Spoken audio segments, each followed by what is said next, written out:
Hello everyone, good morning. నేను మీ రాజీ. ఈ news చూడగానే ఎప్పుడెప్పుడు మీకు చెప్దామనేసి చిన్న వీడియో చేస్తున్నాను. అదేంటంటే డిఎస్సి గురించి. మనం అందరూ ఎదురు చూసే డిఎస్సి ఆస్పిరెంట్స్ మెయిన్గా డిఎస్సి ఎక్కడ కనిపిస్తుందా అని చూస్తాము. వేటు న్యూస్లో ఇచ్చాడు. ఎమ్మెల్సీ ఎలక్షన్స్ తర్వాత నోటిఫికేషన్ ఇచ్చే అవకాశం ఉందనేసి వాళ్ళ నోటి నుంచే వచ్చిన మాటలను చెప్తున్నాడు.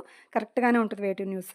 అయితే ఇక్కడ చూడండి, ఎమ్మెల్సీ ఎలక్షన్స్ అంటే ఇప్పుడు ఫిబ్రవరి ఎండింగ్ కల్లా ఎమ్మెల్సీ ఎలక్షన్స్ అయిపోతే ఇంకా మార్చిలో నోటిఫికేషన్ వస్తుందనేసి వాళ్ళ మాటల్లో తెలుస్తుంది. మార్చ్లో ఫస్ట్లో రాకపోయినా ఎండింగ్ కల్లా ఇంకా నోటిఫికేషన్ వస్తుందని అర్థం చేసుకొని మన ప్రిపరేషన్ని కొంచెం ఫాస్ట్ చేసుకుంటే బాగుపడతాం. అంతే. ఇప్పుడు చదివే ప్రిపరేషన్ అయితే సరిపోదు. ఓకేనా? లైవ్ టెస్ట్లో బాగా పార్టిసిపేట్ చేస్తున్నారు, థ్యాంక్ యూ.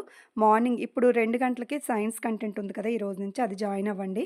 తర్వాత నైట్ 9కి పిఈ పర్స్పెక్టివ్స్ అండ్ ఎడ్యుకేషన్ పెడుతున్నాను కదా, అది కూడా కరెక్ట్గా అందరూ యాక్టివ్గా జాయిన్ అవుతున్నారు. అందరూ వెల్ డన్.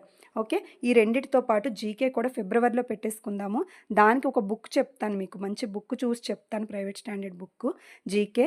అది మనం తీసుకుని దాని ప్రకారం ప్రిపేర్ అయిపోదాం. ఓకే. జీకే కరెంట్ అఫైర్స్ కూడా 10 మార్క్స్ కాబట్టి వదిలేయొద్దు. ఓకేనా? ఇప్పుడు అసలు నెగ్లెక్ట్ చేయొద్దని చెప్పడానికే చేస్తున్నాను. ఇప్పుడున్న ప్రిపరేషన్ కొంచెం ఫాస్ట్ చేసుకుంటూ ఈ లైవ్లో కూడా పార్టిసిపేట్ చేయండి, చదివి పార్టిసిపేట్ చేయండి. ఓకేనా? ఇంకా ఎవరైనా వాట్సాప్ గ్రూప్లో జాయిన్ అవ్వకపోతే డిస్క్రిప్షన్లో లింక్ ఇస్తాను. వాట్సాప్ గ్రూప్లో జాయిన్ అయిపోతే మీకు ఎప్పటికప్పుడు అనౌన్స్మెంట్స్ వచ్చేస్తాయి. ఇలాంటి మంచి మంచి న్యూస్, జస్ట్ అంటే డిఎస్సి న్యూస్, లేదనే ఇంపార్టెంట్ న్యూస్, తర్వాత ఈ టాపిక్స్, డైలీ జరిగే లైవ్ గురించి టాపిక్స్, టైమింగ్స్ పెడతానమాట. ఖచ్చితంగా వాట్సాప్ గ్రూప్లో జాయిన్ అవ్వండి, ఛానల్ సబ్స్క్రైబ్ చేసుకోండి. డిఎస్సి దాకా మన ఈ జర్నీ అనేది ఇలాగే కొనసాగుతుంది. నేను మీ రాజీ. Thank you.